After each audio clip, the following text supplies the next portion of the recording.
Ramadan, Ramadan, Ramadan.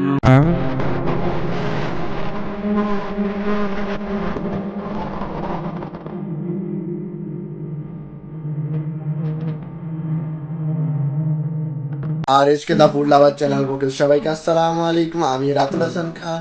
আজকে নতুন একটা ভিডিও নিয়ে এসেছি, যা আপনার ইন্টারেস্টিং একটা ভিডিও বানাতে চলেছি। আল্লাহ সাল্লাল্লাহু আলাইহি ওয়াসাল্লামের পছন্দের একটা শরবত বা জুস বানাবো, তার নাম হলো নাবিজ। চলুন শুরু করা যাক আজকের ভিডিও।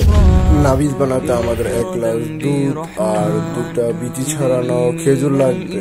বিচি ছাড়ানো খেজুর 2টা দুধের ভিতরে দিয়ে দেবো আর 10 থেকে 12 ঘন্টার জন্য রেখে দেবো। রেখে দেওয়ার কারণে খেজুরের রসটি ভালোভাবে দুধের সাথে মিক্সড হতে থাকে, যেন খেতে ভালো লাগবে।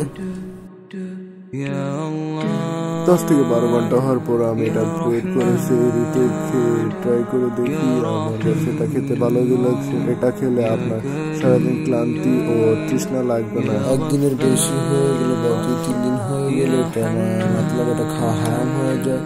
আপনারা এই ভুলটি করবেন না আর বাসা বানিয়ে ট্রাই করে দেখতে পারেন। দেখা হবে নেক্সট ভিডিওতে। সবাইকে আসসালামু আলাইকুম ওয়া রাহমাতুল্লাহ।